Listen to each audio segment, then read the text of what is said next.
And I feel like they might want to say things that are a little bit harsher, but they don't because they don't want to hurt your feelings. That's what it feels like to me. And this is the energy that of the person that you're dealing with. We have here the Five of Hearts, the Five of Cups, okay? You might be dealing with a heartbreaker. You might be dealing with someone who gets around, somebody who has a lot of options, somebody who is not looking for an emotional connection. And I know that, the first card is usually, the other person, or I'm sorry, you, but this is what I'm feeling. This is like somebody who's flirtatious, somebody who craves attention, somebody that might not see the value in the right things and in the right people. And then I also feel like for you, likewise, some of you, not all of you, but I feel like some of you, you could be going around breaking hearts. You could be going around messing with people and making promises with people that you have no intentions of following through. So I feel an element of somebody getting a taste of their own medicine. And I never wish that on people, but I just feel like the energy is so heavily laden in this card and also the next card, the Nine of Swords. Okay. The Nine of Swords is worries, anxiety, and guilt. Feeling very, very guilty about a situation. And so I feel like some of you might have been a little bit careless with people's emotions and people's feelings. And, it gets to the point where you meet the one that you really, really love. And for whatever reason, you didn't want to be tied down. You didn't want to be exclusive to that person because you wanted to play around. And I feel like it got to the point where you might have ran around on this person. You might have stepped out of the relationship. And now you're really fearful about things coming to light. And you're really fearful, or you feel really, really guilty about hurting them. I'm sensing that some of you could also be dealing with someone who is a little bit irresponsible, like they're a heartbreaker. They don't really form emotional attachments. They're here today, gone tomorrow. They make promises that they're not able to keep. And overall, they just don't love the way that you love. They don't love with such intensity. It's easy for them to, pick up and go, and it's easy for them to jump from one relationship to the next, whereas it's really difficult for you. And so this energy, I feel like it's playing out between you and a person that you have a long history with, the person that you keep cycling back and forth with, or the person you keep going back and forth towards. Okay, so it's like we're breaking up, but not really. It's like somebody that might be transiting your life, and it seems to me like there's a connection that you can't really shake. This is sort of like waiting on another person, wanting to make a connection, wanting to stand out in their eyes, but they're kind of like their attention is elsewhere, not being able to reach another person, feeling rejected or feeling dejected because you're not the apple of their eyes. So I feel like this is your energy where you could be the person in the back that's walking away, or you could be the person in the front who is the heartbreaker. The partner that you're dealing with, we have here the Nine of Swords.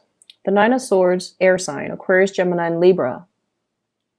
This is somebody that has a lot of worries and anxieties. They're kind of like a perpetual planner.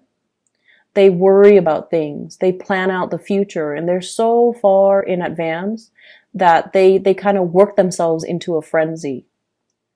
I also feel this energy about, someone who's very seductive. You wanting to get this person's attention, being the seducer. And I feel like their minds, they're scattering their attention elsewhere. They're focused on other things. They're focusing on the bigger picture with the Wheel of Fortune. Okay? Worrying about the future, worrying about like, where am I going to be tomorrow? What am I going to be doing? When am I going to get married? When am I going to settle down? When am I going to have children? When is my career going to take off? So with the major arcana card, the Wheel of Fortune deals with bigger things. It's not just love and commitment in relationships. It's more like, what is my life's purpose? Where am I headed? Am I exactly where I need to be? Am I on the right track? So I feel like somebody is very racked with a lot of anxieties and worries. And because of that, they're not able to live in the moment and enjoy the moment with you. They might also be contemplating some major travel, some major career changes, some major moves in their own lives. And so they're not able to, be in the moment and enjoy what they have. They're constantly scanning the horizon for new opportunities. So I feel like you might be dealing with someone who's opportunistic. I'll take what I can get.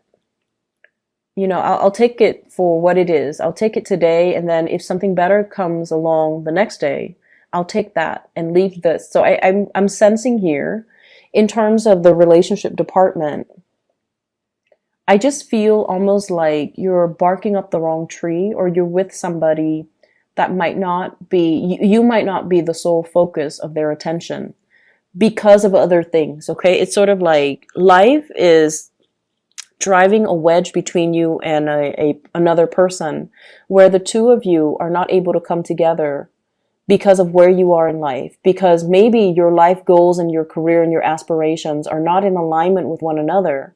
And so it's not really coming in together or coming back in together. It's disallowing you to really make an emotional connection. And what I feel though, your energy, you definitely really have somebody that you feel strongly for. This is your energy here, Scorpio, with the King of Cups. This is someone who's very romantic, and I almost see like a maternal energy, even though it's the king. It's somebody that is they're very nurturing. They like to take care of people. They like to take care of children. They like to take care of animals. They have a boundless amount of patience. They don't yell. They don't raise their voice. They like to cook. They like to feed their loved ones. They like to comfort people when someone is down. And so I feel like the energy that you exude, and you've done a lot of work on yourself, and especially that Saturn return, it's made you a better person. It's made you, it was definitely challenging, but it made you appreciate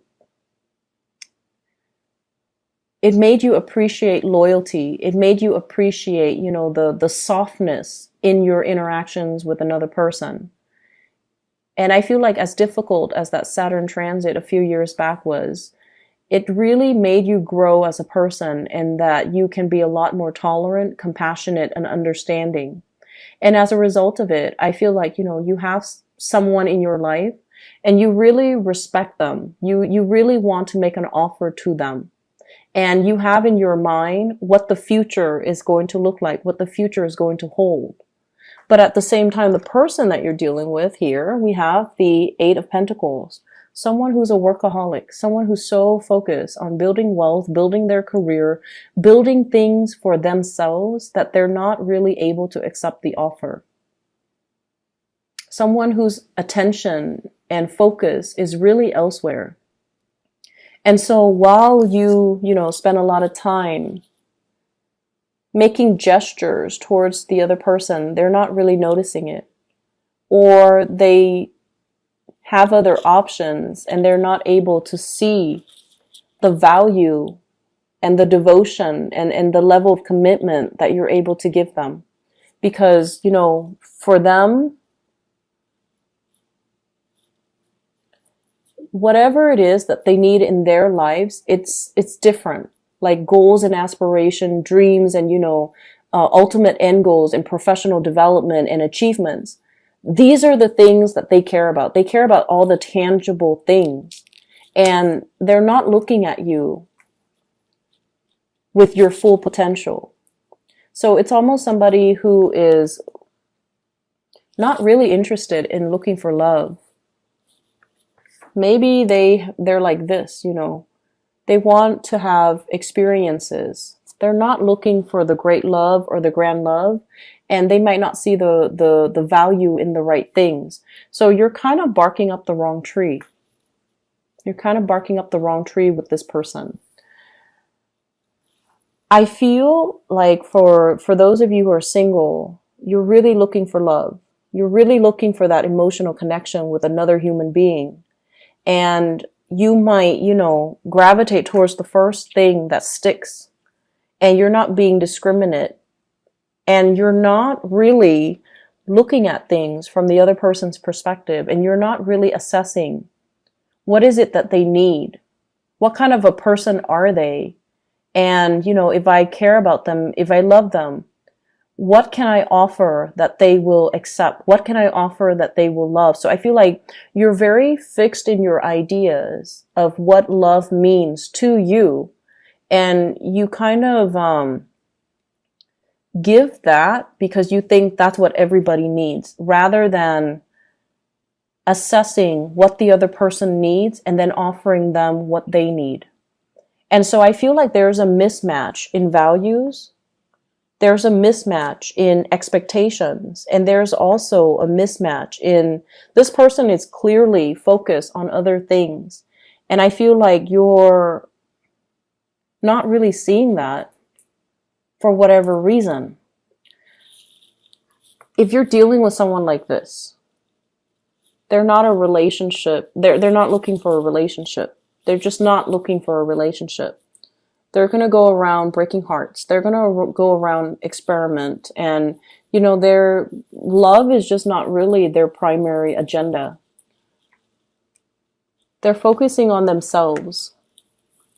They're focusing on their own lives. They're focusing on their career, trying to make some big major strides, trying to build up their financial foundation. And they're trying to, get their life in order so that they can feel proud of their accomplishments and their achievements. Love is really not on their radar. And because of that, they're not really seeing you for your true value. If that's the case, you're better off giving your love to somebody else. We have the Wheel of Fortune in the center of the spread, and it's wedged in between, two cards that might be difficult. And so what I feel is this might not be the right timing if you are clearly in love with this person. I feel like, it has the potential to come around, or it's coming around already. And it's kind of a good opportunity for you to open your eyes and maybe see it for what it is, okay? The Wheel of Fortune deals with the bigger picture. And it usually deals with more like karmic connections, misconnections, as well as opportunities for us to relinquish control and kind of let go as to situations and people that are no longer good for us. So I feel like there are some things that you kind of need to face. It's like waking up and, smelling that coffee and getting out of your head, out of your own expectations of how a situation should be, when all the signs are there. All the signs are pointing you in the same direction.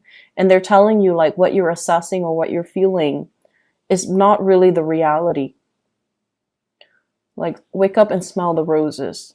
So I feel that there are some ups and downs here. You clearly have feelings for another person. You want to make that offer. You're looking for love. You're looking for an emotional connection. But I feel like the time is not here yet. So be discriminate about who you give your love to so you don't get hurt. And make sure that the person you're giving your love to, you are the king. You need to see the proper value in people and make sure that you give it to somebody who's worthy of it. Okay? Other areas of your life, you have some really good things. Financial abundance that's coming through.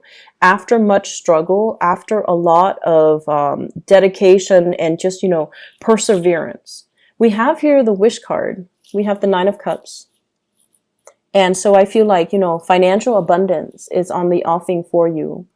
I see a lot of people getting their names out there. I see a win as well with the Sun card. This is, getting recognition, getting proper career accolades and reception. And I feel like in your professional life, many of you are taking the proper steps to get your career on track, to build up your financial foundation, to save up for a rainy day. Some of you are seeing like a financial advisor to sort out your retirement, to sort out your 401k, to sort out, you know, your taxes as well, is what I'm getting. And then I also feel like for some of you, there are talks here from financial consultant or from the numbers and the figures that you're looking at with another person. And I see like the message, early retirement. So they look at you and they're like, well, guess what? You qualify for early retirement. So you can retire a lot sooner than you expected. So I feel like you're seeking somebody's advice, or you're seeking some experts in their field, just so that you can get, you know, clear, logical, and correct advice. If in the past you've been kind of listening to hearsay, listening to, you know, people around you as to how to do things, I feel like this is the week where you're like, no, I did my whole listening, but I'm not getting the proper, you know, advice. You're consulting an expert. And the expert shows up here, King of Wands. This is somebody that is very knowledgeable. They have a lot of advice to give. They're very educated. They have multiple degrees under their belt. And they're going to show you how to achieve financial success, how to achieve, you know, professional success, how to retire early, how to really enjoy your time and your youth so that you don't have to worry about financial issues. Okay? On a lighter note, I definitely feel like there's conflict. 5 of Wands. Conflict between you and another person. It could be an air sign, Aquarius, Gemini, and Libra. It could be a romantic partner or just another partner. But what it is like the two of you are hail from different walks of life. Okay, so like it's the person fighting a tree. There's no common ground here. There's no commonality. There's no common understanding. There isn't a consensus or an agreement as to how we should do things. One person wants it one way, the other person wants it another way. And a lot of the time, Scorpios, you're not always, you know, you're not confrontational, and you're not a sign that seeks conflict just to have conflict. But I do feel when you see things a very specific way, and the other person is like, has a different worldview than you will defend your beliefs. But I feel like what you're espousing is not appropriate because you're fighting with a tree. It's like you're different species, different worldview, different upbringing, and it creates a different animal altogether. And so this is a week to really count your blessings and focus on areas that are moving along really smoothly. And whenever something is not moving the way that you want, when you find yourself coming up against a brick wall, it's kind of a clear indicator from the universe that maybe it's not the right track for you. Maybe you can revisit it later, but not right now. So don't go dumping all your energy into a very contentious situation where you don't see eye to eye with another person. Focus on other things. Focus on other areas of your life that has a clear resolution, that flows smoothly, rather than scattering your energy towards, you know, dead ends, okay?